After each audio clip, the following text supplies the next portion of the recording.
నమస్తే, నేను సిరి.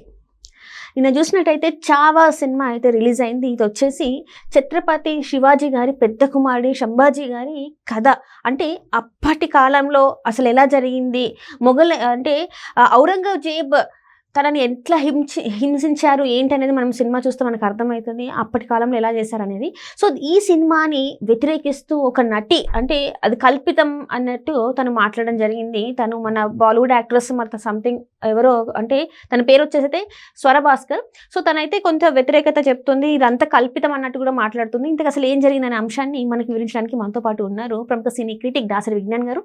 నమస్కారం సార్. నమస్తే సార్, ఇప్పుడు ఒక నటి స్వర భాస్కర్ అని చెప్పేసి ఏదైతే చావా మూవీ రిలీజ్ అయిందో ఇదంతా కూడా కల్పితం, ఏదైతే సంభాజీ ఉన్నారో తన ఏదైతే క్లైమాక్స్ ఉందో అదంతా కూడా కల్పితం అన్నట్టు తను మాట్లాడడం జరుగుతుంది. దీంతోనే నెటిజన్స్ కూడా అయితే ట్రోల్ అయితే చేస్తున్నారు.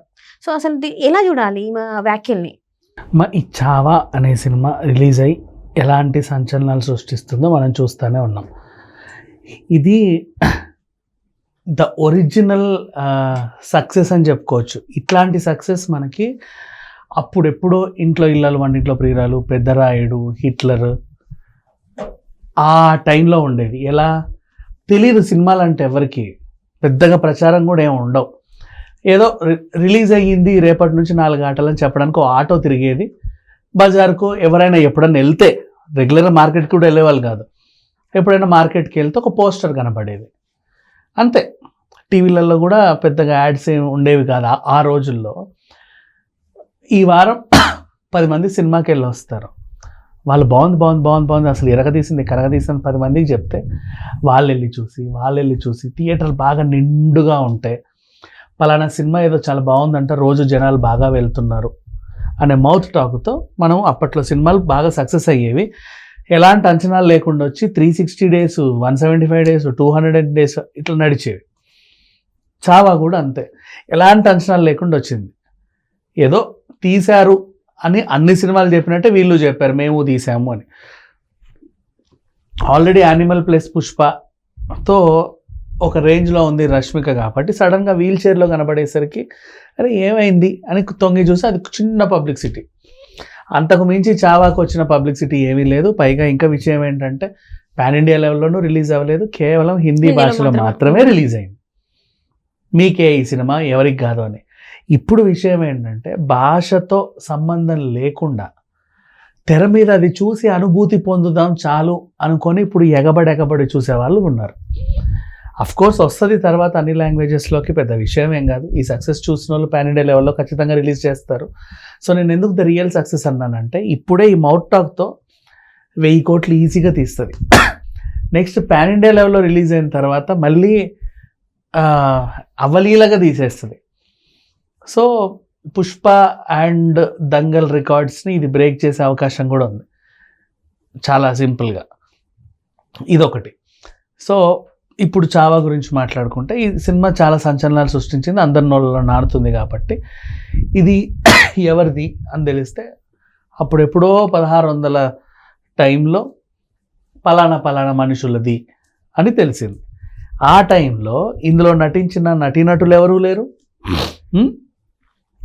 ఆ తీసిన డైరెక్టర్ లేదు, ఈ సాంకేతిక నిపుణులు లేరు, ఎవరూ లేరు.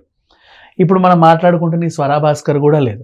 స్వరా భాస్కర్ పుట్టింది 1988, అయితే 34, 35, 36 ఏళ్ళు అంతే.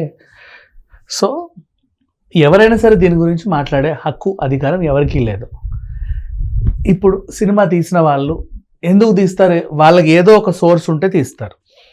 ప్రతి చరిత్రలో ఉన్న ప్రతి యోధుడి గురించి మనకు ఉండే సోర్స్ ఏంటి? ఎవరో ఒక గొప్ప రచయిత వాళ్ళ గురించి ఒక పుస్తకం రాసి లైబ్రరీలో పెడితే, లేదా బుక్ ఫెస్టివల్స్లోకి వెళ్ళినప్పుడు అన్న దొరికితే చదివి ఏదో చరిత్ర వచ్చిందరే ఇంత గొప్ప విషయమా అని అనుకుంటాం.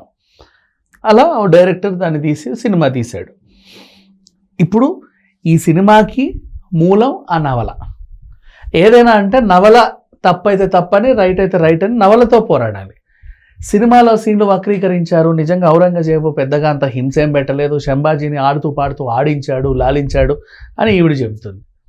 అంతే కదా. అక్కడ గోర్లు కట్ చేయడము, వేళ్ళు కత్తిరించడము అండ్ ఇట్లా గీకడం అంటే మాట్లాడుకోవడం ఎందుకులే, కానీ ఒక టైప్ ఆఫ్ మనిషిని చిత్రవధకి గురి చేసే ట్రీట్మెంట్ అయితే ఇచ్చాడు. బతుకుండగానే తన స్కిన్ అంటే స్కిన్ ని ఒలచడం అంటారు కదా, ఒలచడం. అలాంటివి కూడా చేసినా కూడా ఆయన ఎప్పుడు కూడా ఆయన అంటే ఇక్కడ ఏంటంటే మతం మార్చుకోవాలని చెప్పేసి ఆయన హింస చేస్తే చచ్చిపోవాలన్నా చచ్చిపోతాను కానీ నేను మతం మార్చుకోవాలని చెప్పేసి ఆయన బతుకుండగానే అట్లా చేసినా కూడా ఓకే, ఇది అందరికి తెలిసిందే. అండ్ నిన్నగాక మొన్న మత మార్పిడి కోసం ఖచ్చితంగా మీరు మతంలో మారాలి, లేకపోతే అది చేస్తా ఇది చేస్తాను రజాకారి చూసాము, ఆ హింస కూడా చూసాం కదా, అది ఇక్కడ మన తెలంగాణలో ఇక్కడే జరిగింది. మరి అప్పట్లో నిజంగా వాళ్ళు చెప్పింది చేయకపోతే హింస ఉండేది ఖచ్చితంగా. సో ఇప్పుడు ఔరంగజేబు అండ్ శంభాజీ గురించి మాట్లాడుకుంటే ఛత్రపతి శివాజీతోనే అంతమైపోయింది, అమ్మయ్య నేనే గెలిచాను అని ఆయన విర్రవీగే టైంలో నో అని ఇంకొక లైమ్ లైట్ లో ఒక కొత్త యోధుడు వచ్చాడు, మరాఠా యోధుడు. అతను ఉన్నంత కాలం ఔరంగజేబు అక్కడ అడుగు పెట్టాల, ఎంతమంది సైన్యంతో వచ్చినా అలా అలా ఓడించి వెనక్కి పంపేవాడు. కానీ ఔరంగజేబు కూడా ఇతన్ని వెన్నుపోటు పొడిచే చంపాడు. వీళ్ళకి సంబంధించిన మనిషికే జస్ట్ ఏదో ఆశ చూపించి పలానా చోటికి తీసుకురా అంటే ఆ పలానా చోటికి నా వెళితే అక్కడికి వస్తున్నాడని వాళ్ళ కబురంది, వాళ్ళందరూ వచ్చి ఇతన్ని వాళ్ళ ఆధీనంలోకి తీసుకొని చిన్నగా హింస పెడతా చంపారు. 20 ఏళ్ల పగన ఔరంగజేబు చాలా సింపుల్గా ఒక కత్తిపోటుతోనో లేకపోతే దేనితోనో తీర్చుకోడుగా. ఆయన కూడా అందులో ఉంది ఏంటంటే అలా అంతా చేసినా కూడా ఆయన పగ చల్లారక మనిషి చనిపోయినాక కూడా ఆయనని ముక్కలు చేసి నదిలో పడేసారు, ఇది కూడా తప్పని తను మాట్లాడుతుంది కదా. అదే అంటే సిట్యువేషన్ ఇప్పుడు అది జరిగిందో లేదో మనకు తెలియదు, కానీ ఔరంగజేబు పగ గురించి మనకు తెలుసు, అతని బలం గురించి మనకు తెలుసు, అవునా. అండ్ అతనికి కావాల్సిందల్లా తీసుకునేవాడు, కానీ ఇక్కడ మాత్రం తీసుకోలేకపోయాడు, అతని వల్ల అవ్వల. అయినప్పటికీ దాని అనుబంధ సంస్థలన్నింటినీ కొన్నాడు, కానీ ఇది మాత్రం రావట్లే ఆయన చేతికి. రాకపోగా ఇతను ఎప్పుడైతే యుద్ధంకి సైనికులతో వచ్చాడో ఆ సైనికుల్లో సగం మందిని వీళ్ళ వైపు తిప్పుకుంటున్నాడు ఈయన. అంటే ప్రతిసారి ఇక ఆక్రోశాన్ని ఆయన లో ఉన్నటువంటి ఆ షాడిజాన్ని పెంచుతానే వచ్చాడు. మరి అంత కోపం ఉన్నోడు చిన్న RRRలోనే ఒక మాట అన్నందుకే ఆమె ముళ్ళ కొరడా బట్టి ఎన్టీఆర్ని ఇట్లా అన్న పైశాచికత్వం చూసాం మనం. అలాంటిది అంత 20 ఏళ్ళుగా ఆయన అంత ఈ చిత్రవధకు గురి చేస్తే ఒక్కసారిగా ఆయన పగ ఎలా తీర్చుకుంటాడు? చేశాడు కాబట్టి ఆ నవల రాశారు కాబట్టి దాని ఆధారంగా సినిమా తీసుకున్నాడు. ఇంత జరిగింది. ఇప్పుడు ఈవిడ టింగు అనుకుంటూ వచ్చేసి అబ్బే అట్లాంటిది ఏమీ జరగదు, నువ్వు దగ్గర ఉండి చూసావా తల్లి? లేదు కదా. సరే అయినా సరే ఈ సినిమా గురించి నువ్వు ఎందుకు మాట్లాడుతున్నావు నెగిటివ్? పోనీ నీకేమైనా నిజాలు తెలుసా? అంటే మీరేమైనా వాళ్ళ వంశస్థులా కాదు కదా. పోనీ నిజంగా నీకు నిజం ఏమైనా తెలిస్తే అదే అథెంటిక్ అని నీకు అనిపిస్తలేదు, వాళ్ళ వంశం నుంచి ఎవరైనా రాసింది నీకు తెలిసి ఉంటే అది చెప్పు. ఇది అబద్ధం అని చాలా తేలిగ్గా తీసి పడేసి నువ్వు నడవడానికి లేదు. ఏది నిజమో కూడా చెప్పాలిగా, అది చెప్పు. అది లేదు, సింపుల్గా చెప్పు. ఇప్పుడు చాలా మంది కామెంట్లు పెడుతున్నారు, ఈ పిల్ల ఆడిషన్స్కి వెళ్ళి ఉంటుంది, వాళ్ళు సెలెక్ట్ చేయలేదు, ఆ హక్క సంతిలా తీర్చుకుంటుంది అని. మరి మేబీ అయి ఉండొచ్చు, అట్లాగే ఉంది మరి చూస్తుంటే.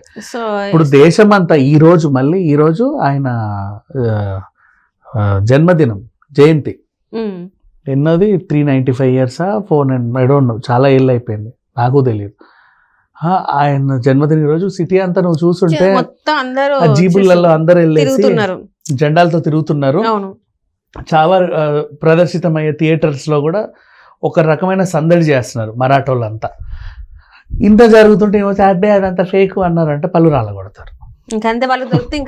మరి అదే కదా, నీకు లేదు, నువ్వు చెప్పింది యాక్సెప్ట్ చేస్తారు, పెద్ద విషయమే లేదు.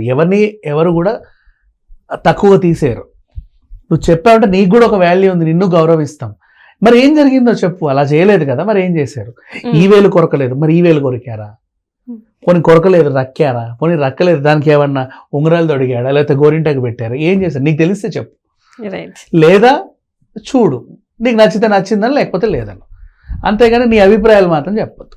Right sir, right, thank you so much.